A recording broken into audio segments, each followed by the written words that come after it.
গতকাল রাষ্ট্রপতি সেন্ট্রাল হলের বক্তব্যের পর আজ তা নিয়ে শুরু হয় লোকসভায় বিতর্ক।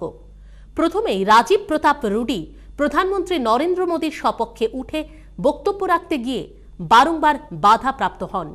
এরপর লোকসভা সাময়িকভাবে স্থগিত হয়ে যায়। ফের শুরু হয় বেলা 2:30 থেকে। আপাতত বিরোধী দল কংগ্রেস তার বক্তব্যে জোর করে চাপিয়ে দেওয়া কোনো নীতি যাতে প্রণয়ন না করা হয় সেই ব্যাপারে অনুরোধ জানায়। কিন্তু তারপরই দুই প্রধান বিরোধী দল এআইএডিএমকে এবং তৃণমূল কংগ্রেস তাদের স্ব রাজ্য সম্পর্কে কেন্দ্রীয় সরকারকে সতর্ক হতে বলে। এআইএডিএমকের মুখপাত্র থাম্বুদুরাই 3টি বিষয়ে তীব্র আপত্তি জানান। প্রথমত, কর্ণাটক ও তামিলনাড়ুর জলবন্টন। দ্বিতীয়ত, শ্রীলঙ্কা থেকে আগত তামিল অনুপ্রবেশকারীদের প্রবেশ করতে দিতে হবে ভারতে। এবং তৃতীয়ত, একমাত্র হিন্দি নয়, ইংরাজি বা অন্য সমস্ত ভাষাকেই জাতীয় ভাষার মর্যাদা দেওয়া হোক।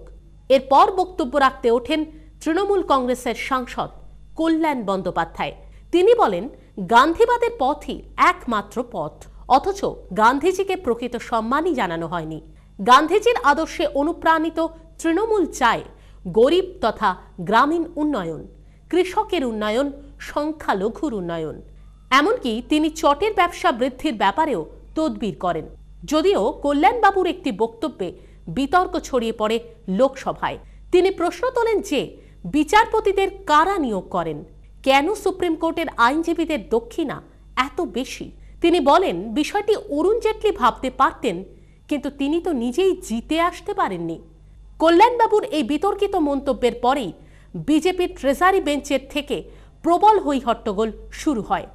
যদিও ওই হট্টগোলের মধ্যেই কল্যাণ বন্দ্যোপাধ্যায় পশ্চিমবঙ্গের প্রতিনিধি হিসেবে তার বক্তব্য সম্পূর্ণই পেশ করেন।